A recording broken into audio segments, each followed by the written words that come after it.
Il a baisé avec sa femme et l'a mise enceinte. Comme si ça ne suffisait pas, il est allé chercher la mère, l'a baisée et l'a aussi mis enceinte en même temps. Mesdames et messieurs, asseyez-vous parce qu'aujourd'hui, on va parler du, je pense, le pire drama que j'ai eu à vous parler jusqu'à présent, l'histoire de Nick Hardy. Vous avez bien entendu, ce mec a mis enceinte la mère et aussi la fille. Et le pire dans tout ça, c'est qu'ils ont transformé ce cauchemar biologique en buzz pour Internet. Alors, est-ce qu'on fait face au plus gros prédateur de 2025 ou à la mise en scène la plus malaisante d'Internet? C'est ce qu'on va voir aujourd'hui. Bienvenue sur cette chaîne, bienvenue sur HoloStream, la chaîne qui parle des folies d'Internet. Et aujourd'hui, on va parler de l'histoire sombre de Nick Hardy. Et vous connaissez déjà, si vous avez l'habitude de regarder mes vidéos, il faut qu'on pose les bases. Alors, Nick Hardy, c'est qui, c'est quoi, c'est comment? Originaire de la Jamaïque, installé en Floride, le mec, il a une backstory digne d'un film. Il a fait de la prison, il s'est retrouvé fauché et a décidé d'utiliser Internet pour s'en sortir. Et spoiler alert, ça a fonctionné. Plus de 3 millions d'abonnés sur YouTube, des dizaines de millions sur TikTok et Instagram. Son business, transformer le malaise en dollars.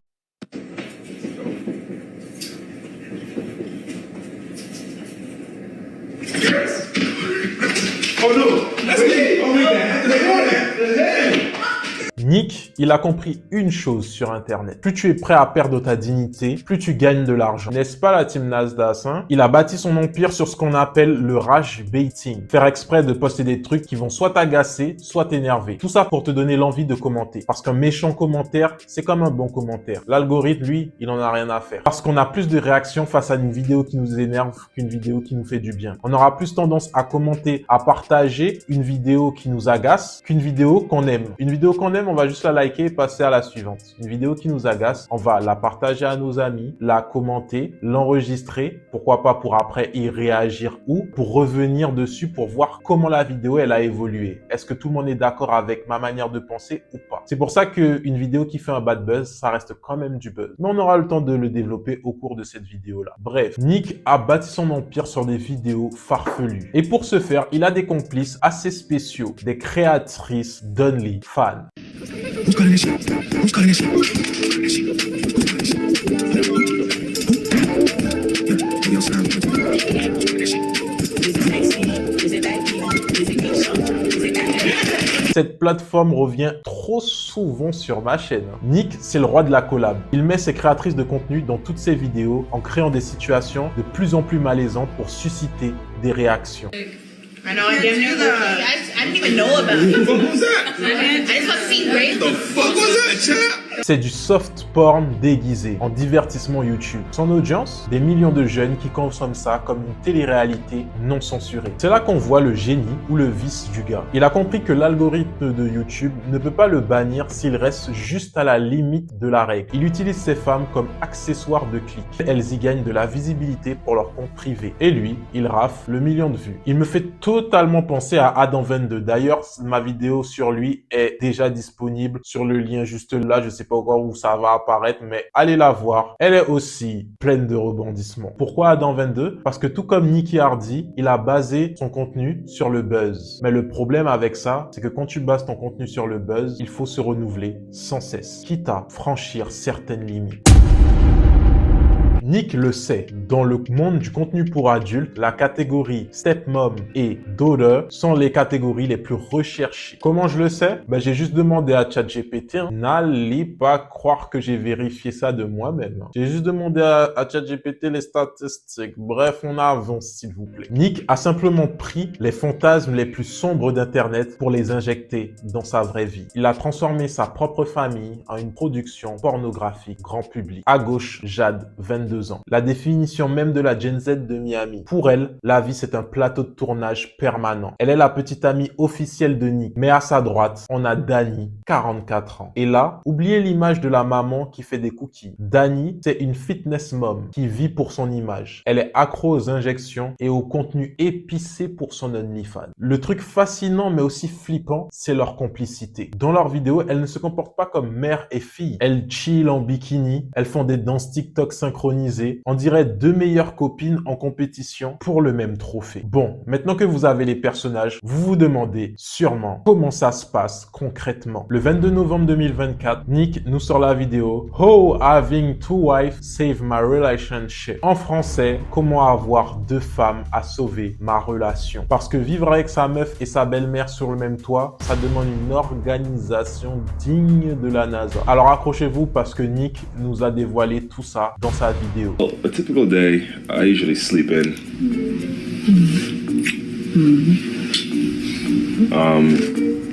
Danny, she'll wake up. D'abord, parlons du planning. Nick ne laisse vraiment rien au hasard. Le samedi, c'est le jour de la mère, Danny. Le dimanche, c'est le jour de Jade, la fille. Le reste de la semaine, c'est du freestyle ou des sorties à trois. Et l'intimité dans tout ça. Je sais que c'est ce qui vous intéresse le plus. Nick assure qu'ils ne font rien à trois. Quand il est avec la mère, la fille quitte la maison pour aller au Pilates ou faire du shopping. Et quand c'est le tour de la fille, la maman met son casque, écoute de la musique ou sort faire des courses. C'est ce qu'ils appellent le respect. Moi, je pense plutôt que déjà le respect, c'est pas d'aller enceinter la mère de ta femme, mais bon, après, non. Bref, mais le plus fou, c'est l'origine de la relation. Alors tenez-vous bien. À la base, Nick et Jade avaient des problèmes de couple. Et vers qui Jade a décidé de se tourner pour parler de ses problèmes de couple? Ben vers sa mère. Jusque-là, on peut se dire, ben oui, c'est logique, elle doit avoir un peu plus d'expérience qu'elle. Elle doit savoir, elle a déjà dû passer par ce genre de phase-là. Elle doit avoir de l'expérience à transmettre à sa propre fille, finalement. Danny lui a donné le conseil du siècle. Si ça ne va pas dans ton couple, rajoute une troisième personne.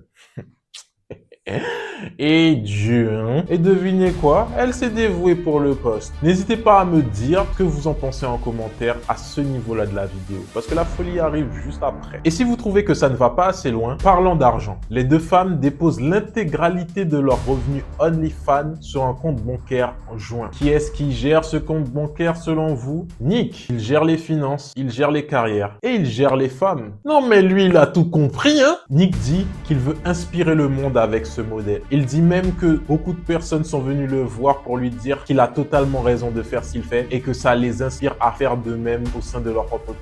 Alors, génie du partage ou manipulateur de haut vol, je vous laisse me dire ce que vous en pensez dans les commentaires. Mais attendez de voir la suite parce qu'il y a pire. Février 2025, le séisme. Nick publie une vidéo que personne n'avait envie de voir. We're pregnant. En français, nous sommes enceintes. L'annonce de la double grossesse à 2 semaines d'intervalle. Ils organisent une gender reveal digne d'Hollywood. Le résultat, Jade attend une fille et Danny attend un garçon. Réfléchissez 2 secondes à l'arbre généalogique. La mère serait la belle-mère du fils, mais aussi la grand-mère de l'autre fils, et la fille serait la mère de la fille, mais la... Oh mon Dieu. Ah, je peux pas. Ah, mais en fait, vous les Américains, hein? Pendant ces périodes-là, les clics, les vues, les likes des vidéos YouTube de Nick n'ont fait que s'envoler. Sur les contenus OnlyFans de la fille et de la mère, les stats sont présentes. Bref, le buzz est à son apogée, mais très vite, des détectives d'internet ont remarqué des failles. Sur le réseau, Jack et Danny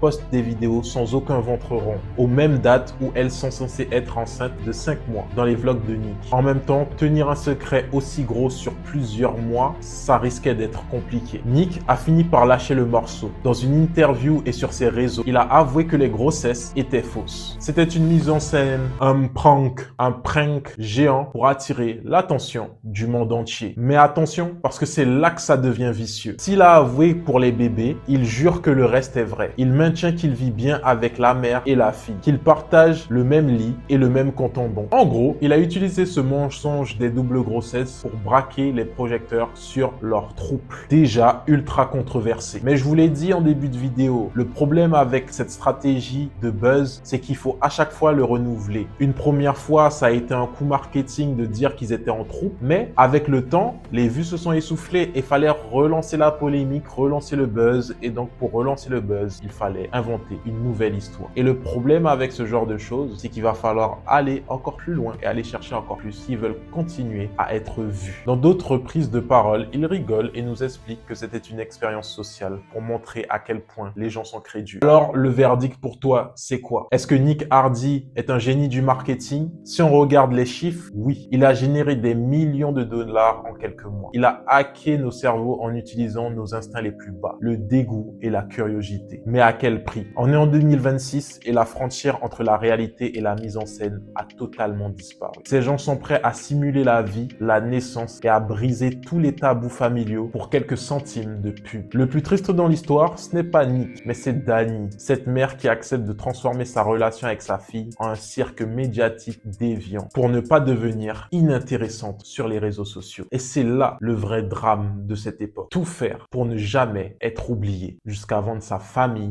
sa dignité et son cul. Alors, est-ce que vous pensez que Nick Hardy devrait être définitivement banni des réseaux sociaux ou est-ce que vous pensez que c'est plutôt la faute du public qui sont trop crédules? Je vous laisse me dire ce que vous en pensez en commentaire. C'était Onel d'Ostream. N'hésitez pas à liker, commenter, partager et surtout vous abonner. Des bisous, bye bye.